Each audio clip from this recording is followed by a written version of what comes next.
যারা আসলেই প্রকৃত অপরাধী, আসলে প্রকৃত দোষী, তাদেরকে দোষী সাব্যস্ত করে শাস্তির আওতাধীন করে দাও।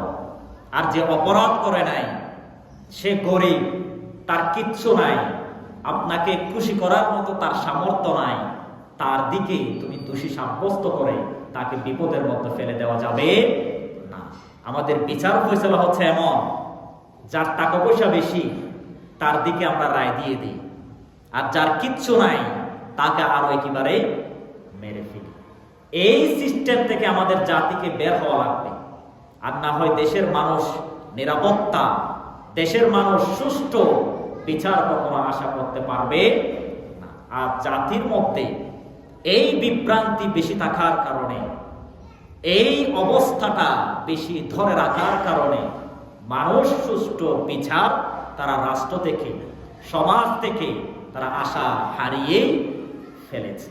এই জন্য আসুন, ইসলামী নেতৃত্বের গুণাবলীর 2 নাম্বার আল্লাহ তাআলা যে কোয়ালিটির বর্ণনা করেছেন, যারাই বিচারের জন্য আসুক না কেন, নিরপেক্ষ দৃষ্টিতে বিচার দেওয়া লাগবে। নিরপেক্ষ দৃষ্টিতে বিচার ফয়সালা মীমাংসিত করে দিতে হবে ইনশাআল্লাহ। 3 নাম্বার, ইনসাফ প্রতিষ্ঠিত করা, ন্যায় পরায়ণতা, শালীনতা বজায় রাখা। আপনাকে আল্লাহ রাব্বুল আলামিন নির্বাচিত করেছেন, কিন্তু আপনি ইনসাফ প্রতিষ্ঠিত করতে পারেন নাই, আপনি ন্যায় বিচার প্রতিষ্ঠিত করতে পারেন নাই, ন্যায় পরায়ণ একজন শাসক হিসেবে নিজেকে পরিচয় দিতে পারেন নাই।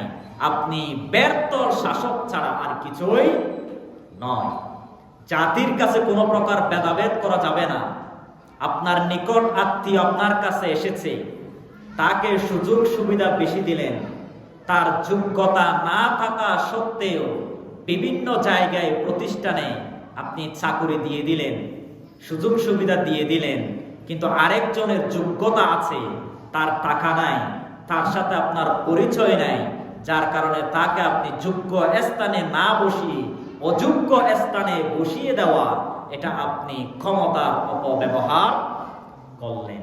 এটা দেশে একেবারে বাস্তবিক।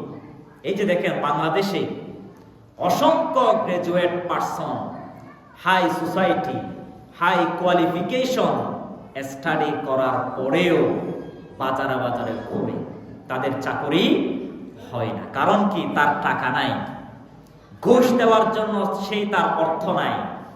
মামা খালু যারা ঊর্ধ্বতন কর্মকর্তা বসে আছে, তাদের সাথে কোনো পরিচয় নাই।